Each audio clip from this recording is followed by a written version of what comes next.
Hello students, welcome back to NCERT physics funda channel. मेरा नाम है विक्रम और हम लोग पढ़ रहे हैं क्लास 12 की फिजिक्स। तो आज की क्लास में हम लोग डिस्कस करेंगे potential energy in an external field. ठीक है, potential energy in an external field. ये लेक्चर नंबर अप्रॉक्सीमेटली 8 होगा, चैप्टर नंबर 2 का। ठीक है, तो इसके दो पार्ट हैं। मान लो ये कहना क्या चाहता है, ये ऐसे बोलना चाहता है कि मान लो कोई चार्ज है किसी एक्सटर्नल फील्ड में रखा हुआ है। ठीक है, तो आपको उस टाइम पे उसके अंदर जो पोटेंशियल एनर्जी है उसको बताना है। ठीक है, अब यहाँ दो केस है। एक तो है पोटेंशियल एनर्जी, मान लो एक सिंगल चार्ज रखा हो, उसकी पोटेंशियल एनर्जी कैलकुलेट करनी है।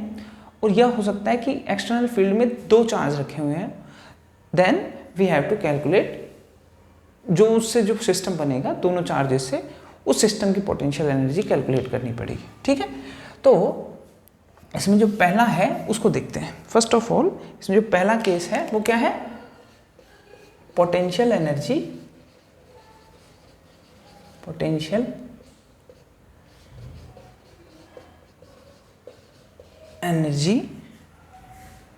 Of a single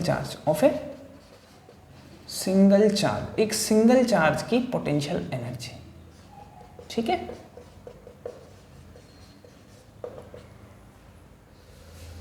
okay. कब? जब वो किसी एक्सटर्नल फील्ड में रखा हुआ। ठीक है, इससे पहले भी केस देखा था हमने, है ना। तो इससे पहले वाले केस को तो हम समझाएंगे। मान लो कोई एक्सटर्नल फील्ड है ऐसा। ठीक है, कोई एक्सटर्नल फील्ड है इस तरीके से। तो इस एक्सटर्नल फील्ड में कोई चार्ज रखा हुआ है।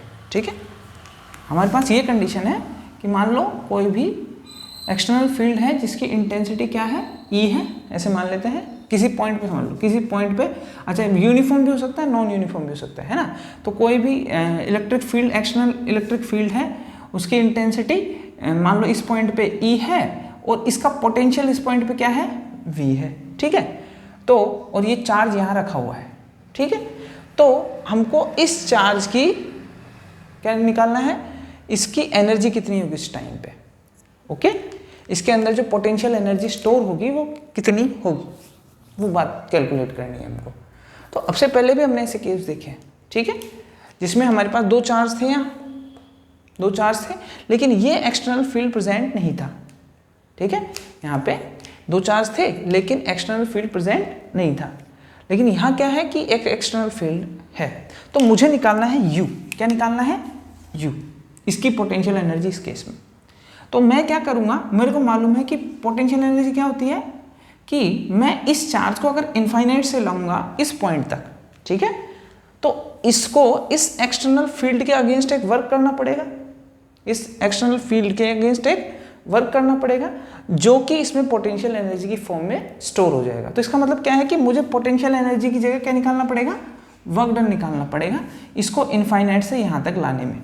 ठीक है, तो वो क्या आ जाएगा, पोटेंशियल एनर्जी आ जाएगी इसकी। ठीक है, तो मैं क्या करता हूँ, मैं ऐसा मान लेता हूँ कि ये अभी यहाँ पे नहीं है। ठीक है, तो ये कहाँ पे है सर, ये है इनफाइनाइट पे। Let this charge be at infinite. ठीक है, क्यू एट कहाँ है, इनफाइनाइट पे। इसका मतलब इसका मतलब क्या हो जाएगा, वी पोटेंशियल एट इनफाइनाइट क्या होता है, 0 होता है। ठीक है, तो ध्यान से देखिए, मैं इस केस में इसको क्या करूँगा, इसको यहाँ से यहाँ तक लेके आऊँगा। ठीक है, इस Q चार्ज को इनफाइनाइट से यहाँ तक लेके आऊँगा। अब ध्यान से सुनिए, पहले से यहाँ एक्सटर्नल फील्ड प्रेजेंट है। ठीक है, पहले से यहाँ एक्सटर्नल फील्ड प्रेजेंट है। अब इस चार्ज को जब यहाँ से यहाँ लेके आऊँगा तो एक्सटर्नल फील्ड है वो इसके ऊपर एक फोर्स लगाएगा जिसके अगेंस्ट इसको वर्क करना पड़ेगा, है ना। तो इस केस में यहाँ से यहाँ तक जब मैं इसको यहाँ से यहाँ तक लेके आऊँगा तो मुझे वहाँ एक एक्सटर्नल वर्क डन करना ही पड़ेगा। जो वर्क डन होगा वो अगेंस्ट दिस इलेक्ट्रिक फील्ड होगा, जो एक्सटर्नल इलेक्ट्रिक फील्ड है। वो वर्क डन किस में कन्वर्ट हो जाएगा, पोटेंशियल एनर्जी की में, और ये क्यू यहाँ पे आ जाएगा। ठीक है, ये ध्यान रखिए। तो यहाँ लिखेंगे हम लोग क्या, ये लिखेंगे, ये क्या होगा, इट इज मतलब potential energy of a single charge. क्या, it is the work done, it is the work done required in bringing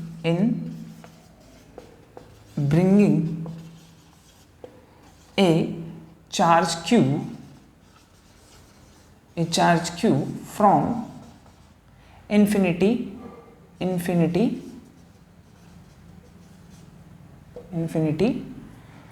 to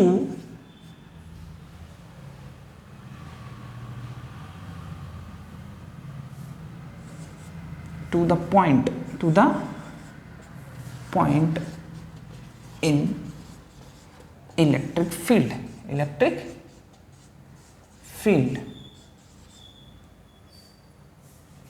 ठीक है क्या? It is the work done required in bringing a charge q from infinite to the point in electric field, ठीक है, जिसका potential पता है मुझे, ठीक है, जिसका पोटेंशियल पता है मुझे और वहाँ पे इलेक्ट्रिक फील्ड की इंटेंसिटी मालूम है मुझे। तो मान लो मैं इसको यहाँ से यहाँ तक लाया, ठीक है। अब ध्यान से सोचिए, इस केस में हम फॉर्मूला कौन सा लगाते हैं, ध्यान से सुनिए, यहाँ और यहाँ, ठीक है। यहाँ देखिए पोटेंशियल कितना है, इनफाइनाइट कितना है, 0 है ना, और ये कितना है, इतना। ध्यान से सुनिए, जैसे केस डिस्कस किया था हमने क्या, कि मान लो कोई भी पॉइंट है A, ये कौन सा है B, यहाँ पे कोई चार्ज है Q, ठीक है, शुरू में बताया था मैंने आपको। तो इस चार्ज को अगर मैं यहाँ से यहाँ तक लाता हूँ तो यहाँ का पोटेंशियल ज़्यादा है, मतलब VB माइनस VA, और यहाँ से यहाँ तक लाने में मान लो W वर्क डन, कुछ भी वर्क डन हुआ तो वो W divide by this charge, ऐसे लिखते हैं कि नहीं लिखते हैं इसको, ठीक है। सेम काम यहाँ हो रहा है, यहाँ से यहाँ तक ला रहा हूँ, ठीक है, किस चार्ज को, Q को। तो फाइनल चार्ज यानी ज़्यादा चार्ज माइनस इनिशियल चार्ज, है ना, सॉरी, फाइनल पोटेंशियल यानी ज़्यादा पोटेंशियल माइनस ये वाला पोटेंशियल, ये कम है तो higher potential minus lower potential divide by equals to क्या हो जाएगा, work done in bringing this charge divide by this charge की वैल्यू जो भी मैग्नीट्यूड होगा वो, ठीक है। तो इसी फॉर्मूले का यूज करेंगे। देखो ज़्यादा चार्ज कौन सा है, यहाँ पे V है, ठीक है, माइनस जो इनिशियल चार्ज है या कम चार्ज है वो कौन सा है, V इनफाइनाइट है, इक्वल्स टू कितना वर्क डन किया गया है, W, कितना किया गया है, W डिवाइड बाई चार्ज की वैल्यू कितनी है, ये। इस फॉर्मूले से हमने इसको किया है, आपको ये कॉपी नहीं करना है यहाँ से, ठीक है। तो ध्यान से अगर देखें तो V इनफाइनाइट कितना हो जाएगा, 0 हो जाता है। V इनफाइनाइट कितना है, पोटेंशियल एट इनफाइनाइट 0 है।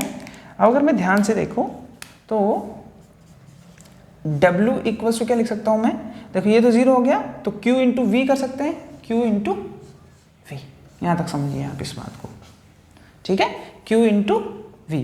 अच्छा दिस वर्क डन, ये जो वर्क डन हुआ है ना यहाँ से यहाँ तक, ये वर्क डन कन्वर्ट हो जाएगा U की फॉर्म में, यही इसमें पोटेंशियल की फॉर्म में आ जाएगा, ठीक है। तो ये पोटेंशियल एनर्जी है ना, स्टोर्ड एज पोटेंशियल एनर्जी, तो इस टाइम पे जो इसकी पोटेंशियल एनर्जी होगी दिस चार्ज इनटू V, ठीक है। ये कब है, जब हम किसी भी चार्ज को इनफाइनाइट से यहाँ तक लाते हैं, ठीक है। यहाँ तक कोई दिक्कत है किसी को, कोई प्रॉब्लम नहीं होनी चाहिए मेरे ख्याल से। ये डेरिवेशन बेसिकली इतना ही है ना, लेकिन एक सेकेंड रुकिए,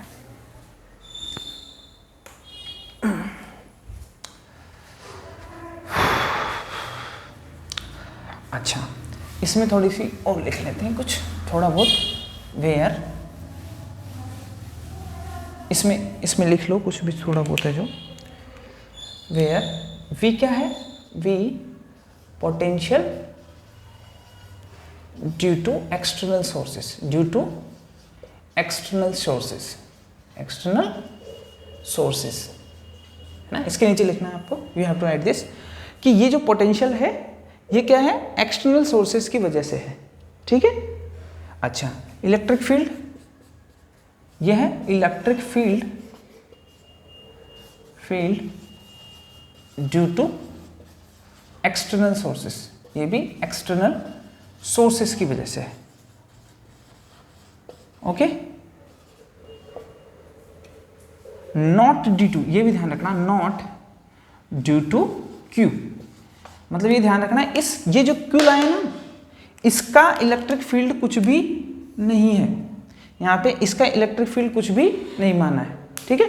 तो इसका इलेक्ट्रिक फील्ड ये बहुत छोटा, इसका इलेक्ट्रिक फील्ड को नेग्लिजिबल मानेंगे, क्या मानेंगे, नेग्लिजिबल मानेंगे। तो ऐसे कह सकते हैं, क्या बोल सकते हैं हम यहाँ से, not due to q, due to q because ऐसा क्यों? क्योंकि ये इसके एक्सटर्नल इलेक्ट्रिक फील्ड को डिस्टर्ब कर देगा और पूरी कैलकुलेशन गड़बड़ हो जाएगी। ठीक है, ठीक है। अच्छा, because electric field due to q is negligible. क्या? Negligible.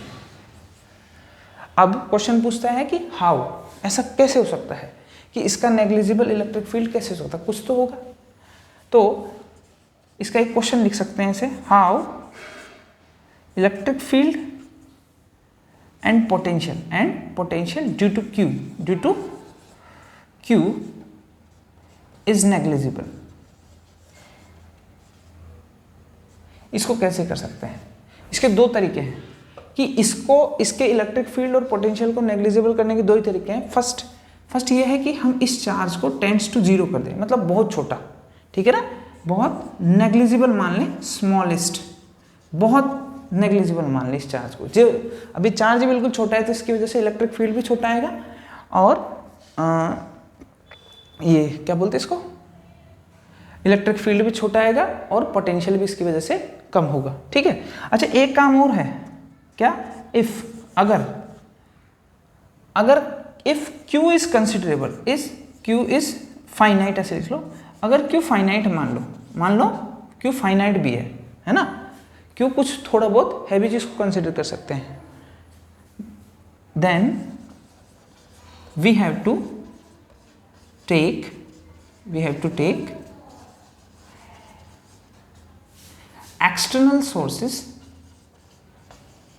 external source of electric field is much more stronger,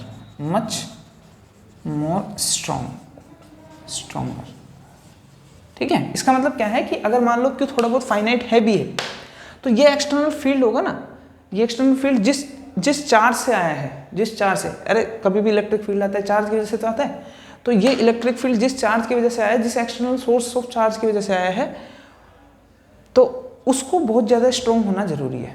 example समझिए, जैसे एक लाइट होती है, ठीक है, अभी ये रूम को बंद कर दें और लाइट जलाएं यहाँ, तो आप काफ़ी चीज़ें दिखेंगी, लेकिन जैसे दिन होगा हम सूरज को देखें उसी लाइट से, तो उसकी कोई इज्जत नहीं है उसके सामने। ऐसा ही सेम है, ये वो लाइट है और ये सूरज की लाइट है, ठीक है। इसकी वजह से जो छोटा सा, इसकी वजह से जो इलेक्ट्रिक फील्ड आएगा बिल्कुल छोटा छोटा आएगा, ऐसा ज़्यादा बड़ा इलेक्ट्रिक फील्ड नहीं आएगा। तो इसके इलेक्ट्रिक फील्ड की इंटेंसिटी के रेफरेंस में तो इसकी इलेक्ट्रिक फील्ड की इंटेंसिटी कमी हो गई ना, इस वजह से। या तो आप इसी को छोटा ले लो जिसको ला रहे हो, या फिर आप ये करो कि एक्सटर्नल सोर्स होगा ना चार्ज का, वो बहुत बड़ा लीजिए आप, ठीक है। तो उसकी वजह से क्या होगा, अगर ये थोड़ा बहुत फाइनाइट है भी, तो इसकी इंटेंसिटी इसको डिफर नहीं करेगी, ठीक है। समझ में आता है ये बात? अच्छा, ठीक है।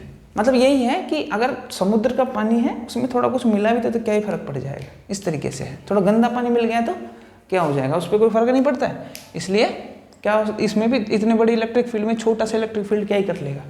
समझ में आती है ये बात यहाँ तक आपको? ठीक है। इसके बाद में ध्यान से देखिए, इसका यूज़ कहाँ है ना, इसका यूज़ कहाँ है, ये जो कंसेप्ट है इसका यूज़ है एक। वैसे तो इसका यूज़ है एनर्जी निकालने में, है ना। कोई भी जैसे कोई भी वो रखा होगा, कोई भी चार्ज रखा हुआ है इलेक्ट्रिक फील्ड में, तो उसकी पोटेंशियल एनर्जी कितनी होगी ये बता सकते हैं, ठीक है। चलिए अब ध्यान से देखिए एक बार, इस कंसेप्ट को, ये एक पर्टिकुलर केस है एग्जैक्टली देखा जाए तो, है ना। तो उसको एक नोट बना के लिखिए यहाँ, ये एक नोट बना के लिखिए। क्या चीज़ है देखो, इसको ध्यान से देखिए, ये एक बेसिकली केस है, मैं बताता हूँ। जैसे मान लो एक्सटर्नल इलेक्ट्रिक फील्ड हम यहाँ ले लेते हैं इस तरीके से, ठीक है। यही एक्सटर्नल इलेक्ट्रिक फील्ड है।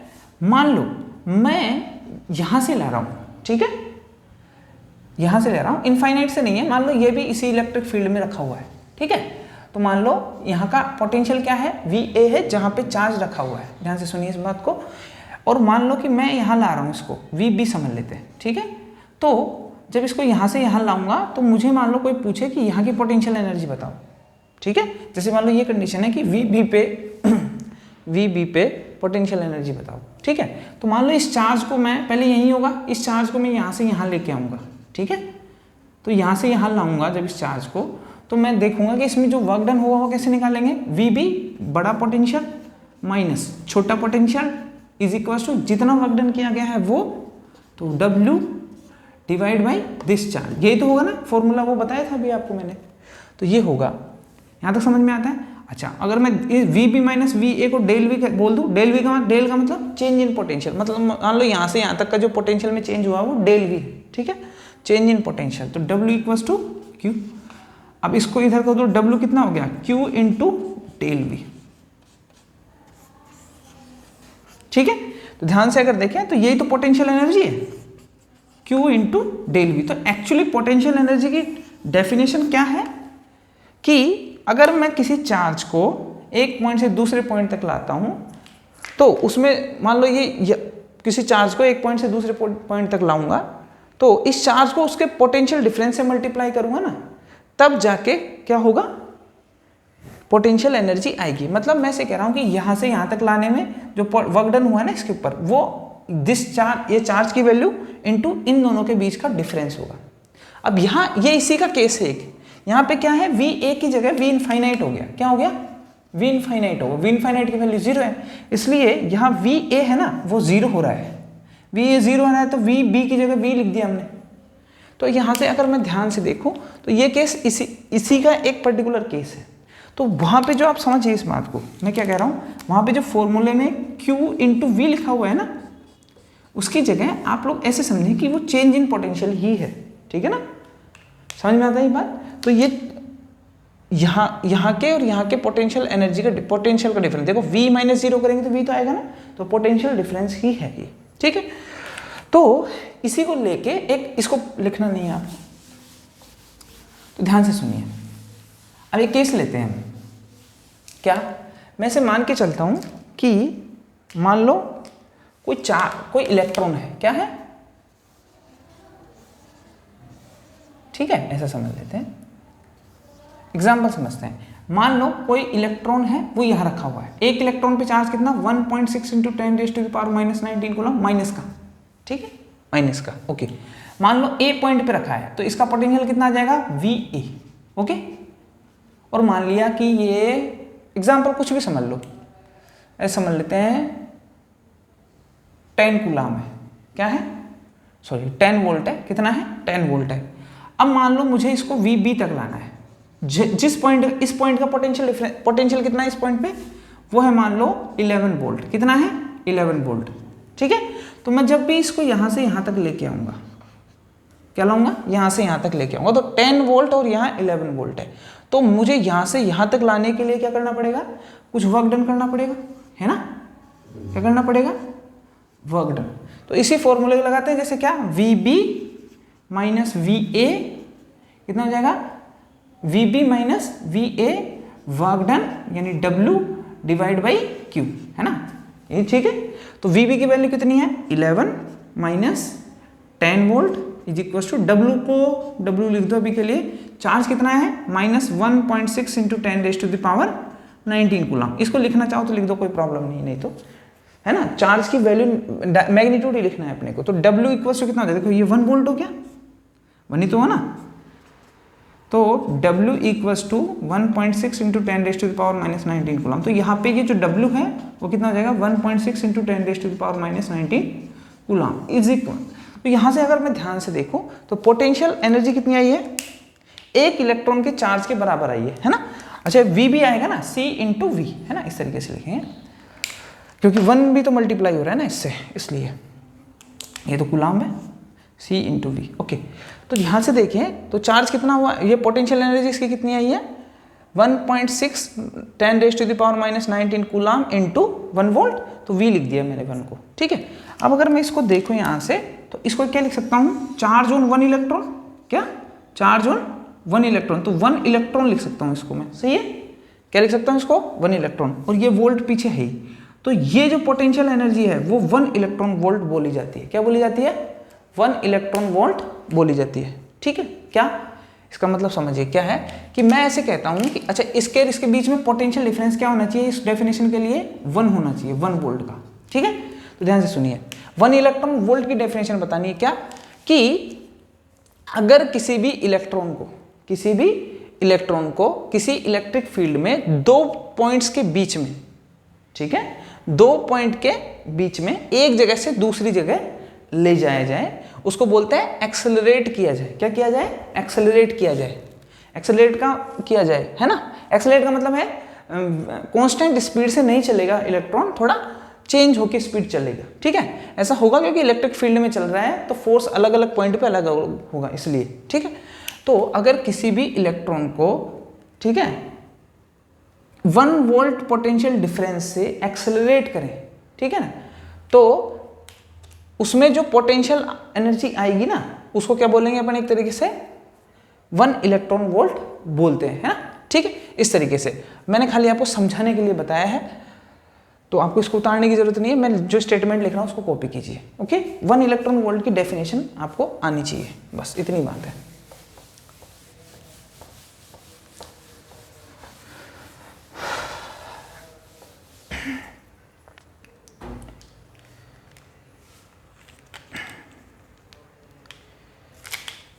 लिखिए, if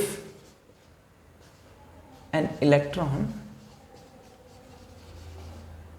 with charge q equals to -1.6 into 10 raised to the power -19 coulomb is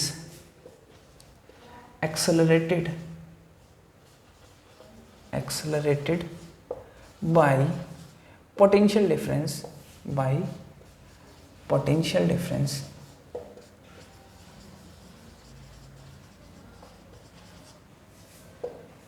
of 1 volt, क्या, of 1 volt, then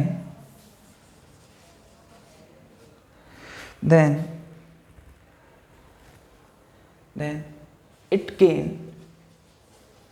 gain potential energy of 1 electron volt. कैसे होगा? U equal to q into del V, formula समझा दिया मैंने, del we क्यों है, ठीक है। तो Q का मतलब समझते हैं 1.6 into 10 raise to the power -19 coulomb, और डेल वी कितना है, 1 वोल्ट है ना, पोटेंशियल डिफरेंस। इसको मैंने बोला कि ये चार्ज किस पे है, सॉरी ये 1 है ना, तो ये चार्ज किस पे है, इलेक्ट्रॉन पे है। 1 इंटू दिस टर्म करेंगे तो यही आएगा, तो ये देखो 1 इलेक्ट्रॉन का चार्ज है, ये क्या है, 1 इलेक्ट्रॉन का चार्ज, तो 1 इलेक्ट्रॉन और वोल्ट पीछे लिख दिया, तो Q इज इक्वल टू कितना हो जाएगा, 1 इलेक्ट्रॉन वोल्ट, इसलिए बोला है, ठीक है। कोई दिक्कत है आपको? कोई प्रॉब्लम नहीं होनी चाहिए मेरे ख्याल से, तो ये ध्यान रखना आप, ठीक है। तो इसका मतलब ये हो गया कि आपसे कभी भी 1 इलेक्ट्रॉन वोल्ट की वैल्यू पूछे तो आप क्या लिखेंगे, 1.6 into 10 raise to the power -19 coulomb, ठीक, इस तरीके से। मतलब आज आपको कुछ नहीं लिखना है, इसकी जगह 1.6 into 10 raise to the power -19 coulomb से मल्टीप्लाई कर देना है, ठीक है। इसको भी छोड़ दो तो इसकी जगह लिख देना तुम तो, क्योंकि आपको याद रहेगा, क्योंकि ई की वैल्यू, ई मतलब चार्ज के लिए वैल्यू है, ठीक है ना, वोल्ट कैसे रह देना, ठीक, इस तरीके से। मतलब इसको मल्टीप्लाई कर दो, ज़्यादा बेटर है। मतलब 1 इलेक्ट्रॉन वोल्ट से आपको ये एनर्जी है ना, ये वाली, ये जूल में आएगी, किस में आएगी, जूल में। तो अगर इलेक्ट्रॉन वोल्ट में कन्वर्ट करवा रहा है तो ये इसको इस तरीके से कन्वर्ट करना है, ठीक है। 1 इलेक्ट्रॉन वोल्ट से अगर आप इसको जूल में कन्वर्ट करेंगे तो इलेक्ट्रॉन की जगह 1.6 लिख देंगे, तो इस तरीके से हो जाएगा 1 इंटू 1.6 और वो आ जाएगा ऊपर वाला, ठीक है, इस तरीके से है। अच्छा, ये इलेक्ट्रॉन वोल्ट की कुछ वैसे और भी हैं, यूनिट्स बोल सकते हैं। तो यहाँ से हम लोग बोलेंगे क्या चीज़, कि 1 इलेक्ट्रॉन वोल्ट इक्वल टू कितना हो जाएगा, 1.6 into 10 raise to the power -19 joule, है ना, ये तो बताया। इस वजह से 10 की पावर, अच्छा 1 किलो इलेक्ट्रॉन वोल्ट बोले तो, कोई 1 किलो इलेक्ट्रॉन वोल्ट बोले तो किलो की जगह है ना 10 की पावर 3 आ जाएगा, क्या आ जाएगा, 10 की पावर 3, तो 1 इंटू किलो की जगह 10 की पावर 3 इलेक्ट्रॉन वोल्ट, सही है। अच्छा, इलेक्ट्रॉन की जगह क्या आ जाएगा, इलेक्ट्रॉन की जगह मैंने बोला 1.6 10 रेज़ टू द पावर -19 और जूल, ये तो लिखना है ना। तो कितना हो गया, इसको कैलकुलेट करेंगे तो इन सबको मल्टीप्लाई करेंगे तो ये इससे मल्टीप्लाई हो जाएगा तो 1.6, सही है। और ये कितना हो जाएगा 10 की पावर माइनस 19 और प्लस 3 तो 10 की पावर माइनस 16, तो ये 10 की पावर माइनस 16 जूल, ऐसे, ठीक है। ऐसे मान लो 1 मेगा इलेक्ट्रॉन वोल्ट कोई बोलेगा तो 1 मेगा की जगह 10 की पावर 6, इलेक्ट्रॉन की जगह 1.6, 10 की पावर माइनस 19 जूल, ठीक है। तो 19 में से 6 गए तो 30, ओके। तो ये हो जाएगा 1.6 into 10 raise to the power minus 13 joule, ऐसे ही दे रखा है, कोई प्रॉब्लम नहीं है। और गीगा बोले तो giga electron volt 1 into giga की जगह कितना लिखेंगे 10 की power 9, okay. 1.6 10 raise to the power minus 19 joule, और ये कितना हो जाएगा 19 माइनस 9 10 की पावर 10, तो 1.6 into 10 raise to the power minus 10 joule. इसके बाद में 1 TeV यानी टेरा इलेक्ट्रॉन वोल्ट, क्या TERA tera electron volt, tera का मतलब होता है 10 की power 12, 1.6 into 10 raise to the power minus 19 joule, कितना हो जाएगा 1.6, ऐसे कैसे 19 माइनस 12 कितना हो गया -7 जूल, मेरे ख्याल से ठीक है इतना ही, ओके। तो आज की क्लास में इतना ही। हम लोग कोशिश करेंगे कि वीडियो क्वालिटी और अच्छी करें, बट क्या करें मेरे समझ में नहीं आ रहा, मतलब मैं फिक्स करने की कोशिश कर रहा हूँ इस क्वालिटी को, बट जितना हो पाएगा उतना ठीक है। बाकी आप लोग लाइक करें, शेयर करें और सब्सक्राइब करें। Thank you, that's all for today.